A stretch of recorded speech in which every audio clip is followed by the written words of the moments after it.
इतने लिटरेट लोग बंगाल से आते हैं, जो लिटरेसी है, जो काइंड ऑफ, अभी देखिए ना रविंद्रनाथ ठाकुर, मतलब रविंद्रनाथ टैगोर, उनके बस्ट को तोड़ा जा रहा है। मैं कह रहा हूं कि आप लेट्स से आप आगे बढ़ चुके थे लाइफ में, है ना, आप ऑक्सफोर्ड के लेवल पे पहुंच के आप अपने आप को अब डीके कर रहे हैं, और उसका रीजन है कि बंगाल एक टाइम में intellectual capital of India, exactly, और आज वो बांग्लादेशी कैपिटल ऑफ इंडिया बन रहा है। ठीक है, तो आप जब कल्चर, हेरिटेज और इंटेलेक्चुअलिटी, हाँ, बंगाल की जानी जाती है, आज भी नाम ले सकते हैं, आज भी, बिल्कुल। और आप अब क्या कर रहे हैं, धीरे धीरे कबाड़ आप इंपोर्ट करेंगे तो क्या होगा, आपका जो इंप्रेशन है, मेंटल इंप्रेशन है। अब मैं आपको इसका एक काउंटर देता हूं, और वो बड़ा अजीब टाइप का काउंटर है। तो बंगाल के ग्रोथ का, आज बंगाल के ग्रोथ में जो प्रॉब्लम्स हैं उसके मुख्यतः दो प्रॉब्लम है। एक प्रॉब्लम है कि पूरे बे ऑफ बंगाल में बड़े गेम्स चल रहे हैं। बे ऑफ बंगाल मतलब वही समंदर, बिल्कुल। तो एक तो है हमारा प्यारा सा नया बांग्लादेश, प्यारा बोलूं या क्या बोलूं, जो अपने आप को गार्डियन ऑफ ओशन समझ रहा है। तो अब यहाँ पे हेल्दी कंपटीशन वाली चीज नहीं चल रही। अब यहाँ पे है कि बांग्लादेश हर वो चीज कर रहा है कि वो इंडिया की सिक्योरिटी को बेच सके। इंडिया की सिक्योरिटी को, एक है भिकमंगा, और वो भिकमंगा जाके एक कोठी वाले आदमी की कोठी की सबसे वीक पॉइंट्स जाके चाइना में बता रहा है। आपका एक बड़ा सा घर है, और उस घर के सामने एक रहता है आपका कोई वर्कर था, वो वर्कर आपको छोड़ के चले गया। आपका बड़ा सा घर है, अब वो वर्कर जाके एक दूसरे बड़ी कोठी वाले को जाके ये बता रहा है कि एजेंट बन गया उसका, हाँ, यहाँ पे तेरा सीसीटीवी वीक है, यहाँ पे इनका शीशा वीक है। तो ये काम आज बांग्लादेश कर रहा है। कभी वो चाइना से मिलता है, कभी वो पाकिस्तान से मिलता है, कभी तुर्की से मिलता है, कभी यूएस से मिलता है कि भाई हमें पैसा दे दो और हम तुम्हें सीक्रेट्स बता देते हैं, हमारी जमीन ले लो, हमारे एयर बेसेस ले लो, बट इंडिया को चेक में रखो, इंडिया कुछ करने वाला है। अब ये नहीं पता क्या करने वाला है, पहला पॉइंट। दूसरा पॉइंट, एक कंटिन्यूसली कंपटीशन चल रहा है अमेरिका और रशिया चाइना में, इस रीजन में बिग पावर गेम्स, जैसे इंडिया, रशिया, चाइना, अमेरिका, कहीं पे भी अगर इस रीजन में कोई पंगा है, वहां पे ये चारों प्लेयर्स एटलीस्ट अवेलेबल है। अच्छा, इंडिया के कहीं पे भी इंटरेस्ट होंगे तो वहां पे पाकिस्तान होगा। तो पाकिस्तान धार्मिक तरीके से, मतलब रिलीजन का यूज करके अपने आप को अलाइन करना चाह रहा है आज पाकिस्तान से। वही बांग्लादेश जिसने बोला था हमें नहीं चाहिए तुम्हारी डोमिनेंस, एग्जैक्टली, आजादी चाहिए हमें। और वो पाकिस्तान का जो रिलीजन वाला एंगल आप बता रहे हो, उसी से उसको प्रॉब्लम थी। हाँ, कि थोपा जा रहा है हमारी बंगाली अस्मिता को। बट आज उल्टा हो रहा है, आज काउंटर है। आज बंगाली अस्मिता को दबाने की कोशिश है बांग्लादेश में। And now paaji please understand that this is a region, this is not a state. मतलब जो बांग्लादेश में होता है उसका इंपैक्ट असम तक आता है, उसका इंपैक्ट सिलीगुड़ी तक आता है, उसका इंपैक्ट बंगाल तक आता है। बिल्कुल। तो अब इन्होंने सबसे पहले, मतलब Bangladesh has done this with a very smart strategy. जब क्रिएशन हुआ तो देवर बेबीज हमने क्रिएट किया, तो हमारे वो एक तरीके से बच्चे की तरह हमने पाला, नरिश किया, पैसे दिए। फिर उन्होंने बोला यार हमारे पास सामान नहीं है, हम अपने लोग छोड़ रहे हैं। तो सेंट्रल गवर्नमेंट की यहाँ पे वीकनेस थी, स्ट्रेटेजिक वीकनेस मैं बोलता हूँ। इंडिया में ना हमेशा, अगर मैं कहूँगा ना कि इंडिया 1947 के बाद अगर सबसे बड़ी इंडिया में वीकनेस है तो वो है स्ट्रैटेजिक फोरसाइट नहीं हमारे में। हम आज का देखते हैं, हफ्ते का, महीने का देखते हैं और खत्म करते हैं कि मेरे टर्म में ये। तो हमने सोचा कि ये देखो इतना इंपॉर्टेंट कंट्री है बांग्लादेश, हमने ही बनाया है, तो बच्चा है हमारा, क्या इसको थोड़ी ना तंग करना। तो यार कुछ लोग आ जा रहे हैं तो हम इसे इग्नोर करते हैं। आज भी हम बच्चे ही समझ रहे हैं उसे। हाँ, तो उस टाइम में हमारा माइंडसेट था कि कोई आ जा रहा है ना तो कोई बात नहीं, फॉरेन पॉलिसी अच्छा मेंटेन हो रहा है ना। तो एक कॉम्प्रोमाइज था कि फॉरेन पॉलिसी अच्छा रखने के कारण अगर बांग्लादेशी आ भी रहे हैं 2, 4, 6, 8, बट ये नंबर 2 करोड़ था 2000 में, क्या 10 के नंबर पे 100 लोग आ रहे हैं। कारगिल में, कारगिल के बाद जो कारगिल रिव्यू कमेटी है उसके बाद 2 करोड़ नंबर ऑफिशियल फिगर्स में डाला गया है। किसी ने 3, किसी ने 4, किसी ने 5। बच्चे तो 10 करोड़ सीधा बोल देते हैं कमेंट में। अब मुझे नहीं पता, क्योंकि they are counting their neighbourhood, वो अपने नेबरहुड देते हैं। तो वो रेशियोज, वो कहते हैं सर इस रेशियो में हमें अब दिखते हैं बांग्लादेशी, क्योंकि बांग्लादेशी किसी और स्टेट में बड़े आराम से आइडेंटिफाई हो जाते हैं, है ना। चलो बंगाल में नहीं आइडेंटिफाई होते, दूसरे आराम से हो जाते। तो अब क्या हुआ कि सबसे इंपॉर्टेंट चीज़ थी कि हमने उनको प्यार से रखा और बोला कि भाई कोई बात नहीं, लोग आ रहे हैं, हमारे अच्छे रिलेशन है। सेकंड फेज आता है जब बांग्लादेश हमारे पे बिल्कुल डिपेंडेंट होकर अच्छे से इकोनॉमिकली डेवलप कर रहा है। शेख हसीना का समय था, इंटीग्रेशन। अब हमें क्या डर लगा कि सिलीगुड़ी कॉरिडोर, ये जो पतला सा चिकन नेक है ना, इसका चिकन नेक का एक ऑल्टरनेट हम बांग्लादेश से बना देंगे। तो हमने लुच्चू पुच्चू खूब किया, ये लो 2 रसगुल्ला 2 माछ भात खाते हैं। वी डिड छोटी छोटी बात पे वहां के लीडर प्यार से, हाँ, बहुत प्यार। तो इसको मैं कहूंगा मैत्री का फेज था। इस मैत्री के फेज में बांग्लादेश बिकेम इकोनॉमी, ठीक है, इंडिया के नोड। अब आप बोलेंगे कि बांग्लादेश अपने आप बना, एब्सोल्युटली नॉट। ये एक रीजनल गेम है।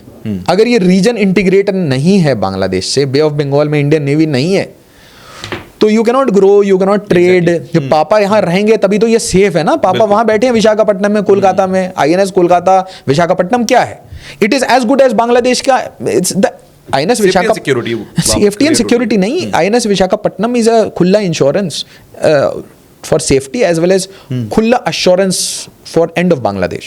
It is as good as like that. But हमने कोई भी अपनी सिक्योरिटी आर्किटेक्चर बांग्लादेश को देख के बनाई ही नहीं। हमने हमेशा बांग्लादेश को समझा कि लुच्चू पुच्चू एक छोटा सा प्यारा सा स्टेट है, किसी को जिस दिन देखना होगा निपटा लेंगे ना, देखना ही नहीं है, क्यों देखेंगे? Bangladesh can not be a problem. Okay. But Bangladesh में बहुत सिस्टमैटिकली 1971 से पहले भी पाकिस्तान ने वो जो सीड्स ऑफ रेडिकलाइजेशन है वो बिल्कुल सो कर। अच्छा, इस आप इस एंगल पे बात करोगे कि बांग्लादेश का इस्तेमाल चाइना या पाकिस्तान ने एक कहते हैं कि वॉर होती है बैक ऑफ द डोर, हाँ। क्या वो बैक ऑफ द डोर की तरह बांग्लादेश का इस्तेमाल किया गया? क्योंकि बांग्लादेश खुद में कोई वॉर नहीं लड़ सकता, उसे भी पता है बहुत अच्छे से, बट वो इस तरीके से रहेगा कि मैं दुश्मन के साथ हूं, मुझे पालते पोसते तुम भी रहना, पालते पोसते तुम भी रहना, सब पालते पोसते रहना, मैं अपनी जिंदगी इसी में चलाता रहूंगा। क्या बांग्लादेश ने इस तरीके से? Short answer absolutely yes. Long answer इसकी वो आपको मैंने बताया ना, कश्मीर एक प्रॉब्लम। दूसरा प्रॉब्लम अभी मैंने आपको सिलीगुड़ी बताया।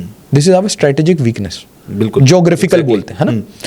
तो ये वीकनेस को एक्सप्लॉइट करने के लिए, क्योंकि आपने आर्टिकल 370 वगैरह एब्रोगेट कर दिया, तो अब मैंने ये इतना लंबा लिस्ट बनाया, China, Pakistan, US, Myanmar, Russia. तो क्या जो भी इंपॉर्टेंट पावर्स हैं वो जब बे ऑफ बंगाल में खेल रहे हैं, तो क्या वो सिलीगुड़ी के पास खेलने आएंगे? सिलीगुड़ी के पास आएंगे। अब एक बात बताइए, मान लीजिए आपने बोला कि आप मेरी कंट्री गिरवी रख सकते हो, आप $1 बिलियन दो, मैं आपको सिलीगुड़ी के पास में एक बार घुमा के लाऊंगा, तो अच्छी बात है ना। ये तो आप बोलोगे just because I am near to India, just because मैं आपके घर में गार्ड की तरह काम करता था, जस्ट बिकॉज मैं आपके घर का कबाड़ी था, I know your secrets. Favour मिल गया। I know your secrets. Now I can sell you in China. I can sell you in Turkey. I can sell you in US. ये काम आज बांग्लादेश कर रहा है। हाँ, जिसके पास डेटा है वो किसी का भी साथी हो सकता है। हाँ। दूसरा, पाकिस्तान बांग्लादेश को फोर्स भी कर रहा है कि इसी डायरेक्शन में रहो बेटा।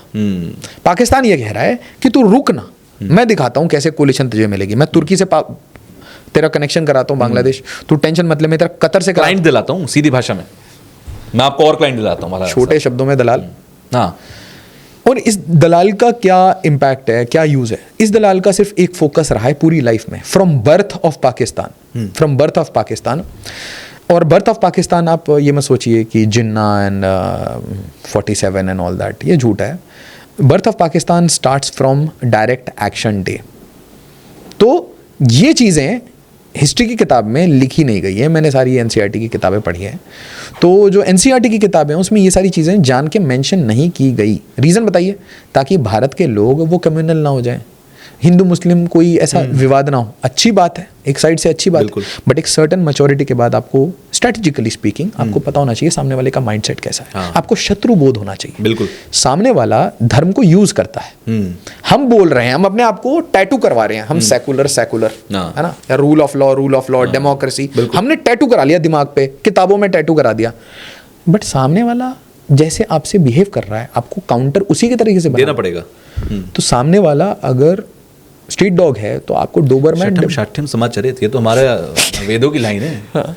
भाई आपको गुंडे से तो निपटना है। हाँ जी, कैसे निपटोगे? तो वही है ना कि शत्रु बोध इज एब्सोल्युटली मस्ट।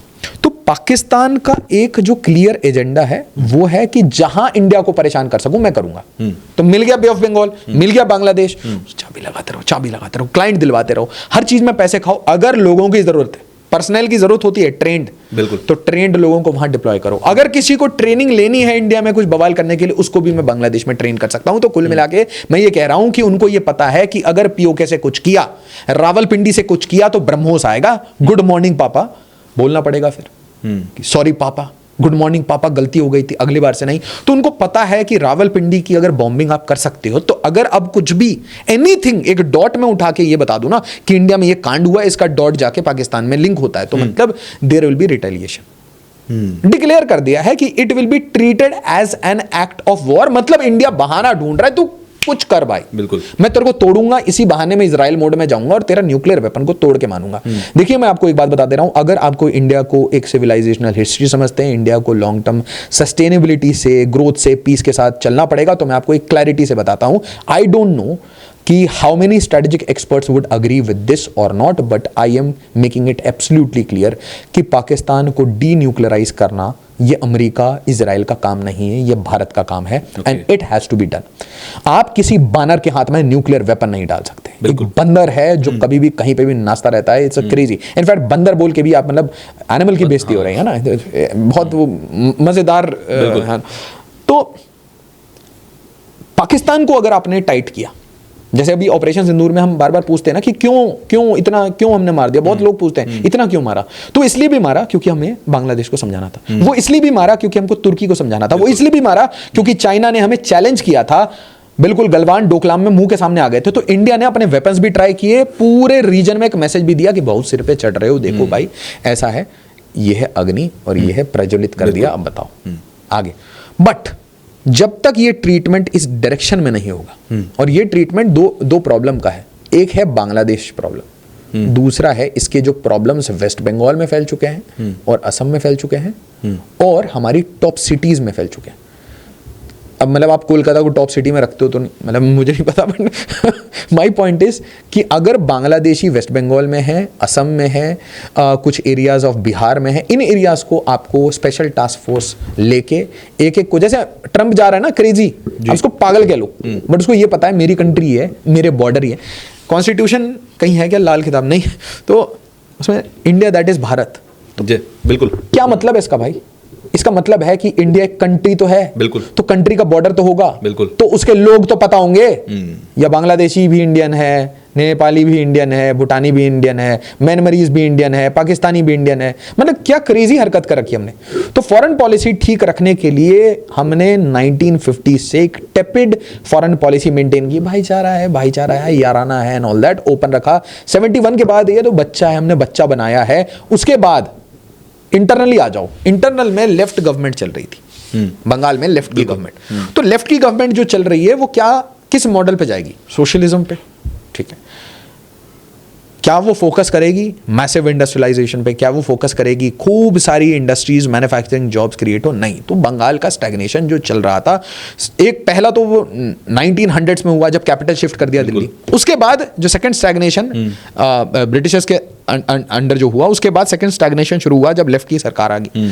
अब इसके बाद आपको क्या उम्मीद आती है कि चलो अब चेंज आएगा, तो अब बनती है पॉलिटिकल पार्टी तृणमूल कांग्रेस। तृणमूल कांग्रेस के साथ क्या प्रॉब्लम था कि as an offshoot of Congress I थी, तो जो कांग्रेस की कोर फिलॉसफीज हैं उसको तो ये मानेंगे, और वो कोर फिलॉसफीज अगर आप देखें कि अ लिटिल सॉफ्ट, रियरली मैंने इंदिरा गांधी जी के अलावा मैंने देखा नहीं कि आप हार्ड स्टेप्स लेते हो, और उनका हार्ड इतना हार्ड हो गया था कि इमरजेंसी लग गई। Exactly. तो कहीं ना कहीं मतलब इम्बैलेंस ऑफ पावर, हाँ, मतलब कहीं ना कहीं सेंस नहीं है, आपको एक थोड़ा और मतलब कैलिब्रेटेड पॉलिसी चाहिए। तो बंगाल में आपको ये दिखता है कि ये जो लेफ्ट के बाद जो टीएमसी रूल आया, इट वाज पार्टली जो लीडर्स थे इसमें वो लेफ्ट के थे, कुछ लीडर कांग्रेस के थे, क्योंकि टीएमसी खुद कांग्रेस का ऑफशूट था। तो मॉडल सेम रहा। मॉडल क्या था कि पॉलिटिकल पार्टी पुलिस को कंट्रोल करेगी बिना कोई पुलिस रिफॉर्म के। पॉलिटिकल पार्टी अगर कंट्रोल कर रही है पुलिस को, एडमिनिस्ट्रेशन को, तो धीरे धीरे एडमिनिस्ट्रेशन बन जाती है प्लास्टिक फ्रेम। एग्जैक्टली।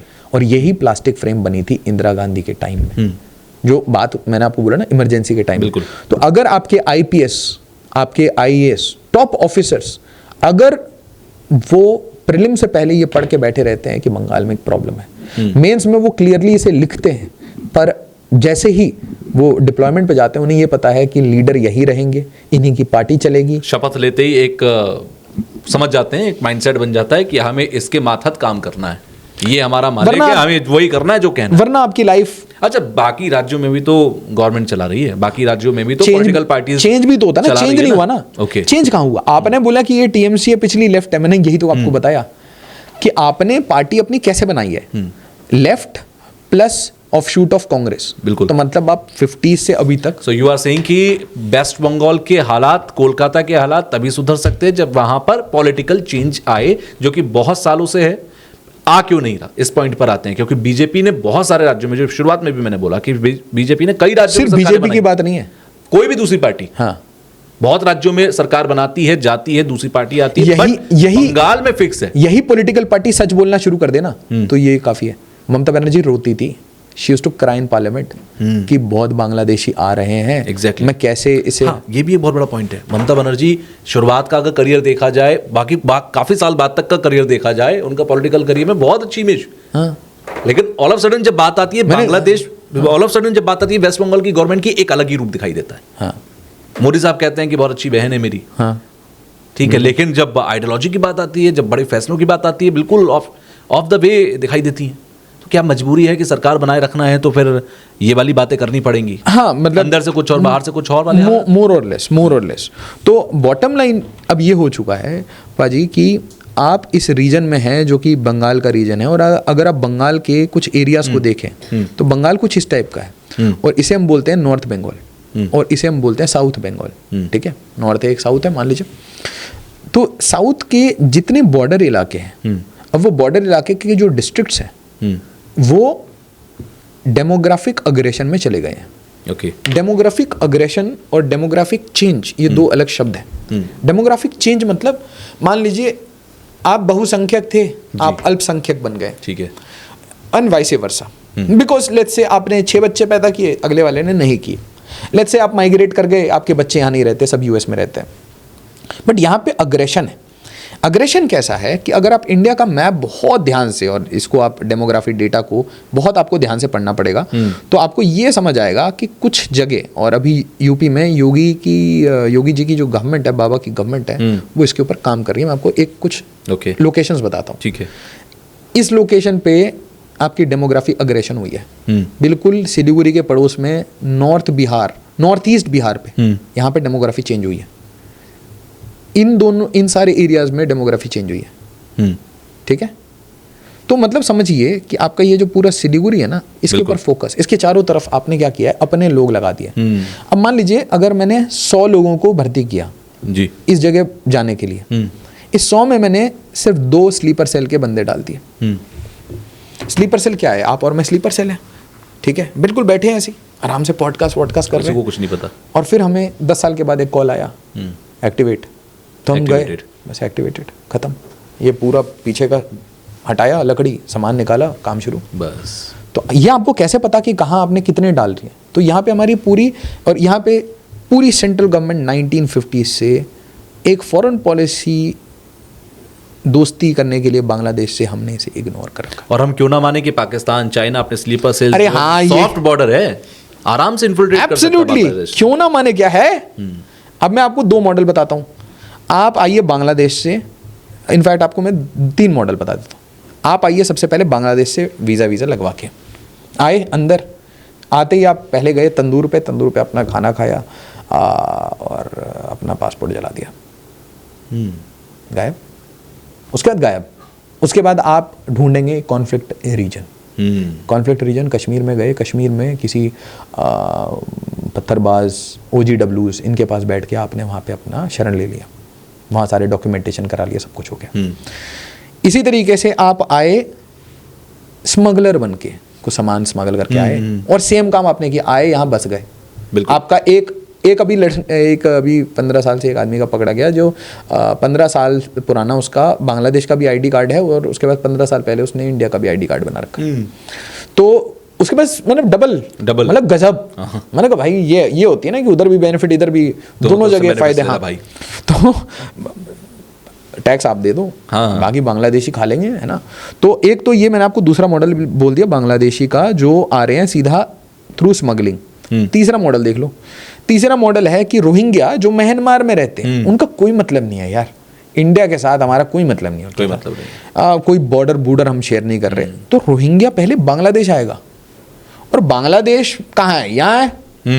वो यहाँ क्या कर रहा है कश्मीर में आके? एग्जैक्टली।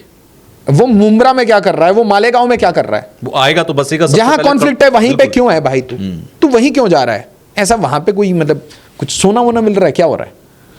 अब ये मैंने आपको 3 सिस्टम बताए, इससे भी बड़ा सिस्टम सुनो। पाकिस्तान से मैं फ्लाइट लूंगा नेपाल की, नेपाल से आके इधर बस जाऊंगा, हाँ, ठीक है। बिल्कुल। अगली फ्लाइट मैं पाकिस्तान से फ्लाइट लूंगा कतर की, कतर से बांग्लादेश, बांग्लादेश से एंट्री, बहुत प्यार से एंट्री, पासपोर्ट गायब, हम्म पासपोर्ट बांग्लादेश में सबमिट करके ही घुसा हूं मैं। तो मैं अब कोई भी कर्म कांड करके वापस, और मेरा पासपोर्ट तैयार, मेरे को अब फ्लाइट पाकिस्तान नहीं जाना ना, मेरे को पाकिस्तान नहीं जाना, मुझे कतर जाना है या यूएई जाना है या बहरीन जाना है, वहां से मैं नेपाल भी जा सकता हूँ, नेपाल के बाद मैं पाकिस्तान जाऊंगा। भारत से बाहर हुए नहीं फिर तो कहीं भी जाओ। हाँ, तो कुल मिला के इसमें 3 लिंक है। एक है मिडिल ईस्ट लिंक, ताकि आप अच्छे से फ्लाइट ले सकें। फिर आपको इंडिया को डिस्टेबलाइज करना है तो आपके पास आज 2 बॉर्डर्स हैं बिल्कुल, जहां से आप कर सकते हो, 3 आराम बॉर्डर। एक है नेपाल बॉर्डर। अब नेपाल बॉर्डर का जो मुझे लगता है जिम्मेवारी है, आधा जिम्मेवारी तो योगी गवर्नमेंट ने ले लिया है। पूरे बॉर्डर पे क्या किया था पाजी, बहुत सिस्टमैटिकली यहाँ पे डेमोग्राफिक अग्रेशन किया था। तो इलीगल यहाँ पे बड़े सारे बिल्डिंग्स बनाए थे, रिलीजियस स्ट्रक्चर्स बनाए थे, सबको ठीक है जमींदोज किया जा रहा है। ये क्यों? क्योंकि आपके बॉर्डर में इनका एक सिंपल सा आइडिया था, जब, और इसे मैं अगर रील में बताता ना ये वायरल होता, इनका प्लान था कि जब पाकिस्तान अटैक करेगा तो उस टाइम में चाइना यहाँ से अटैक करेगा, और उस टाइम में पेनिनसुलर इंडिया से ऑर्गेनाइजेशंस लाइक पीएफआई, सिमी ये निकलेंगी, और ये अलग अलग जगह, ये इंडियंस हैं, PFI, SIMI they are Indians, बिल्कुल, और ये अलग अलग जगह राइट्स करेंगे, और इसी टाइम में एक चौथा फ्रंट खुलेगा स्लीपर सेल का, फटेगा अलग अलग जगह। एग्जैक्टली। तो दिस इज टू एक बार बोलते ना, इंडिया को क्रिपल करना, इंडिया की सोवरेनिटी को क्रिपल कर देना एक दिन के लिए। तो एक बार को आप सोचिए कि इसमें से एक भी प्लान एक्टिवेट हुआ, पाकिस्तान इज इमटेरियल, पाकिस्तान को हम देखते नहीं है, it is just few BrahMos away. China, China is a threat, if China is aggressive with you, आपकी आईबॉल टू आईबॉल की लड़ाई चल रही है, बट उस टाइम में अगर आपकी इंटरनल में फटी हुई है, इंटरनल में आपका अगर डिस्टर्बेंस हुआ, वीकनेस है, तो आप वीकनेस है, आप अंदर लड़ोगे कि बाहर लड़ोगे, कहाँ लड़ोगे। और ये सबसे बड़ी पॉइंट आपने बताया है, क्योंकि अभी जब पाकिस्तान के साथ डिस्टर्बेंस था उस वक्त पर भी ये बात निकल कर यार, ये सामने मैं आई बता नहीं कि सकता। इंटरनली अगर यहाँ पर आपको राइट्स हो गए या स्लीपर सेल्स एक्टिवेट हो गए या फिर सेमी और पीएफआई का जो आपने जिक्र किया वो अगर एक्टिवेट बैंड क्यों किया? फंस जाओगे होम मिनिस्ट्री पागल है क्या? होम मिनिस्ट्री पागल है क्या? उनको बैन क्यों करेगी? कुछ तो कारण होगा। एग्जैक्टली।